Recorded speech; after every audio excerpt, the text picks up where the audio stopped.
Welcome to this exhibition called Antihappening by Július Koller. Now, Július Koller and Dennis Filko are, to me, the most interesting artists to have come out of, at that time it was Czechoslovakia, became Slovakia. My parents' generation thought of what became the Iron Curtain was fun and free. Then my generation thinks of all this as under Soviet rule. The now generation knows it as a free country again. So to me, the interest of this show, of Koller's work, is what was happening under Soviet rule. He was a really leading conceptual artist, and this work here, Antihappening, is what we've taken the title of the exhibition. He didn't want to be associated with what a lot of people think of conceptual work. He is on his own, using more detritus and things rather than the general idea of conceptual. In this show, there are two traditional paintings, and this is how he made his living, and the rest of the work is what he did behind closed doors. He had three main themes throughout his life, which is the question mark, where he's questioning what is art? Is this art? What is art? Then you have the U.F.O. Now, the U.F.O. appears in many works, and in the 60s, Filko was fascinated by the U.F.O. And the third thing that he had was ping pong. There was a tremendous show a few years ago in Vienna of Filko, a full retrospective, and there were ping pong tables and everything. So here we have a little bit of ping pong. So you have a photograph of him playing ping pong. We have a ping pong ball. We have a ping pong bat that has some writing on it, which you can't see.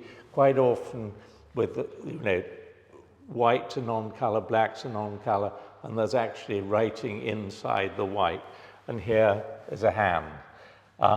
You need the hand to hold the bat.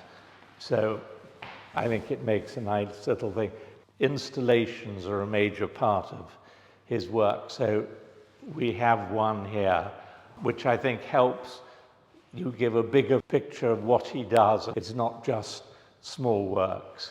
He's very anti-establishment, as you could. So this board here has the sort of feeling of two symbols of Slovakia. One is the three hills, and the other is the swastika from before. So this is making a statement about two things he disapproved of.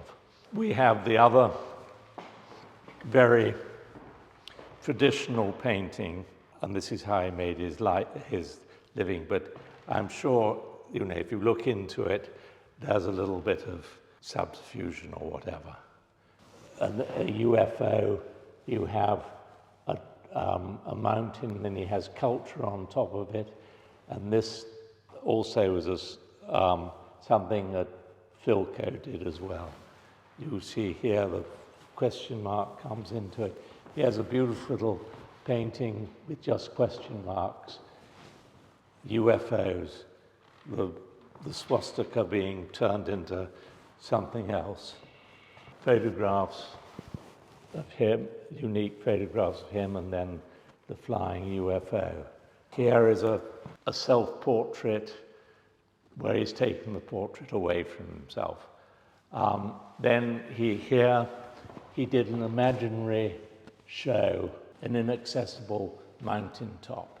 So, there's tremendous humor all the way through the show. This means painting. Obra is written in white on white. White doesn't exist, is a non-colour. There are many references to humour, politics, and whatever, and it's been a great pleasure to hold this show. So, you know, there's so much to see in each one. It's strongly recommend if you're coming to London for Frieze, where we'll be showing a selection of international pop from our own stock, to see this show.